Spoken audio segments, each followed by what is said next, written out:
نحمده ونصلي على رسوله الكريم أما بعد أعوذ بالله من الشيطان الرجيم بسم الله الرحمن الرحيم رب اشرح لي صدري ويسر لي أمري واحلل عقدة من لساني يفقه قولي ربي زدني علما اللهم فقهنا في الدين آمين. سپارہ نمبر 20 سورت النمل آیا نمبر 60 ہے. اچھا جی، علم چاہنے والا کبھی سیر نہیں ہوتا اور اس کو کبھی بھی تسلی نہیں ہوتی. یعنی جس کو علم حاصل کرنے کا شوق لگ جائے اس کی طلب مزید بڑھتی رہتی ہے. وَقُلْ رَبِّ زِدْنِی عِلْمًا. نبی کریم صلی اللہ علیہ وآلہ وسلم نے فرمایا کہ دو لوگ کبھی سیر نہیں ہوتے، علم سیکھنے والا اور دنیا چاہنے والا. جس کو دنیا سے محبت ہو جائے نا، وہ بھی اس کا بھی کبھی من نہیں بھرتا، چاہے اس کی ٹانگیں قبر میں ہی. اور جس کو علم حاصل کرنے کا شوق ہو جائے وہ بھی کبھی سے نہیں ہوتا. اب ہمیں یہ دیکھنا چاہیے کہ ہم کس کیٹیگری میں فال کرتے ہیں. یعنی کیا ہماری خواہش علم حاصل کرنے کی زیادہ ہے، اس میں ہمیں کتنا مزہ آتا ہے اور اس کے لیے ہم کتنی محنت کر رہے ہیں، اس کے لیے مال اور وقت لگاتے ہیں، یا پھر صرف دنیا کا مال اکٹھا کرتے ہیں. ٹھیک ہے، دنیا کی محبت میں ہم لوگ پڑے ہوئے ہیں. تو علم حاصل کرنا چاہیے جب تک ہمیں مطلب ہماری سینسز کام کرتے ہیں نا، سیکھتے رہیں. سپارہ نمبر 20 انشاءاللہ. بسم اللہ الرحمن الرحیم. امن خلق السماوات والارض وانزل لكم من السماء ماء فأنبتنا به حدائق ذات بهجة ما كان لكم أن تنبتوا شجرها أإله مع الله بل هم قوم يعدلون.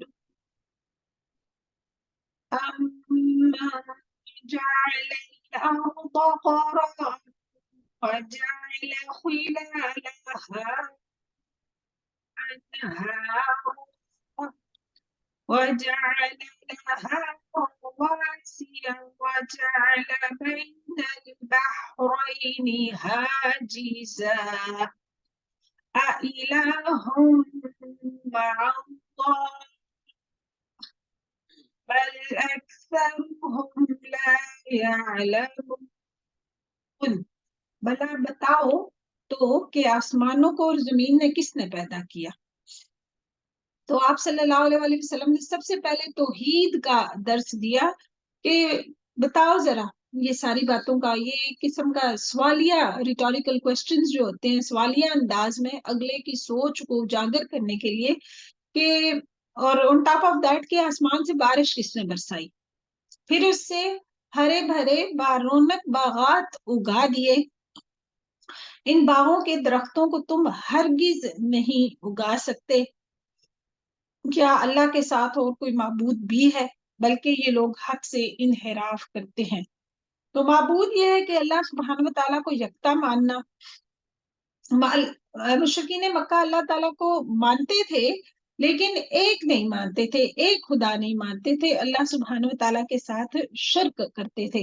یعنی ان سب حقیقتوں کے باوجود جو اللہ تعالیٰ نے مینشن کی ہے، اللہ کے ساتھ اور کوئی ہستی بھی ہے جو عبادت کے لائق ہو. یعنی جو ہستی پھر یہ سارے کام کر رہی ہے عبادت کے لائق بھی وہی ہے.